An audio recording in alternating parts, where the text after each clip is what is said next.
I travel all over the country. Just this past week alone, I've been in Tennessee, Pennsylvania, Spokane, Washington, Dallas, Texas, Nashville, Tennessee, and let's see, seems like somewhere else. But there's something that's common, no matter what part of the country that I'm in, making a speech or doing an appearance. I get the same questions from people time and again. And I thought it might be interesting for me to take some of the questions that I most often get and spend the entire show being my own guest. Hey, this way, I get to ask whatever I want, and I get to answer whatever I want. But in this particular edition of Huckabee Today, I'm not going to be asking so much the questions that I'm thinking about, but I'm going to be asking myself the questions that you most often ask me, whether you bump into me at an airport, a hotel lobby, a restaurant, or somewhere where I'm making a speech. So buckle up and get ready, because I want to answer some questions that I get asked more than any others. And here's the first one. Why is the country so divided?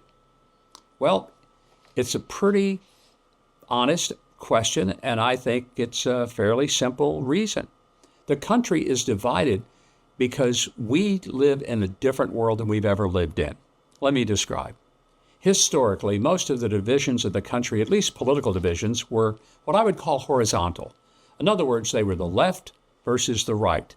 They were the Democrats versus the Republicans. They were the liberals versus the conservatives. It was all horizontal, something like you're used to seeing left and the right.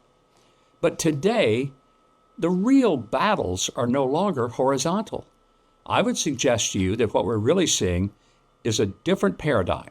We're now seeing that the divisions in this country are vertical. They're up, down. They're heaven versus hell. They're good versus evil. We're living in a completely different time when people no longer agree on the basic fundamentals of free speech.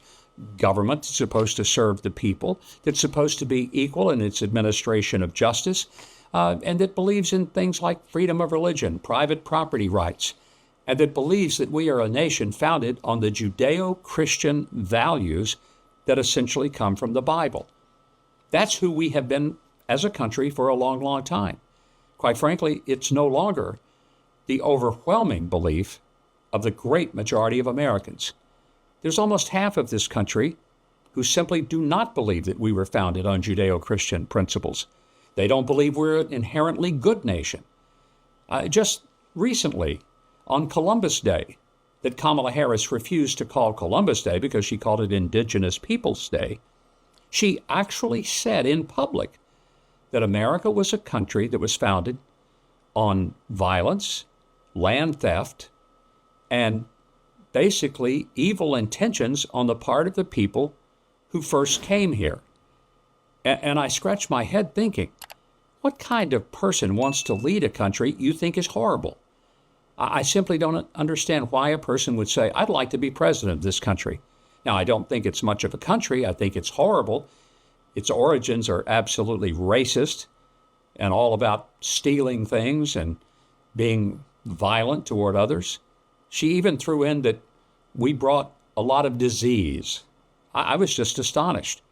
Then I realized that a lot of reason that people support her is because they share that same idea, that America is an evil country.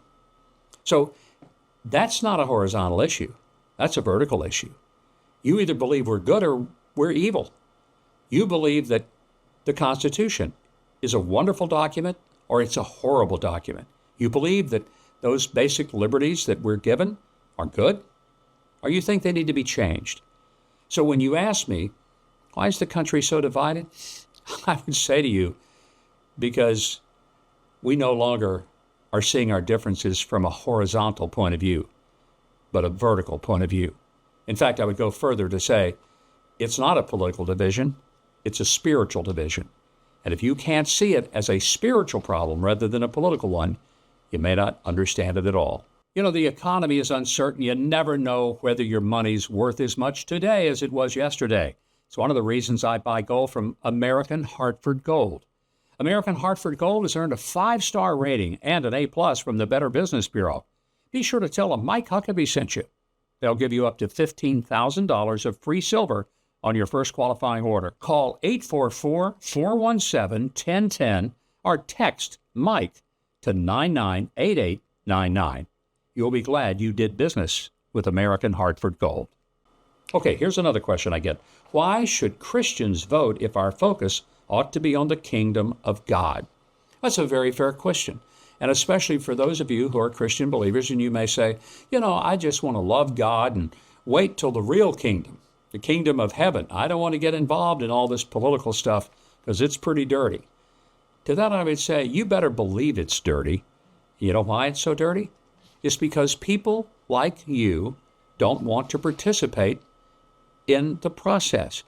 Do you think it gets cleaner if all the people who say they believe in integrity and honor and justice and duty to God, if all of those folks stay out of the process? I think it's not just a responsibility to vote. I think it's a right to vote. But I believe it's also a spiritual responsibility to vote, because to not do so says that whatever happens in this culture, you're okay with. And you'll just let it happen. I think that's recklessly irresponsible. And when I hear some pastor tell his people, you shouldn't even bother with voting, I would suggest you might want to go to a different church. That sounds blunt, but it's how I honestly feel. You live in a country where you get to pick the leaders. If you choose not to, don't blame anyone but yourself for the culture we end up with. Okay, here's one. Why are there only 2 parties? Good question. Well, a lot of folks wish that there were more parties than 2. They're frustrated there's just a Democrat and Republican. Oh yeah, there are libertarian parties and there can be independent parties, but no one gets more than 3 or 4% of the vote in those parties. The reason is infrastructure. If you can't build a significant infrastructure that goes all the way down to the precinct level, which is basically a neighborhood, you probably aren't going to win an election because you're not structured to win an election. Ross Perot came probably as close as any independent has in my lifetime. He ended up with 17% of the vote, which was significant for an independent, but nowhere near what would be necessary to win. But he had to build a structure from nothing. He just about had enough money to pull it off, but it would cost billions and billions of dollars to build what the Democrat and Republican parties have built in terms of sheer organization and the infrastructure to get people out for the elections, to man the polling booths, and to do the things that political parties do. Oh, we could become a parliamentary system. A lot of European countries, Israel is a parliamentary system. They have 12, 15 parties. And then you talking about a mess? Oh boy, they certainly have one. So my suggestion would be this. Rather than complain that there are only 2 parties, pick one or the other, get in the middle of it, and work really hard to make it better.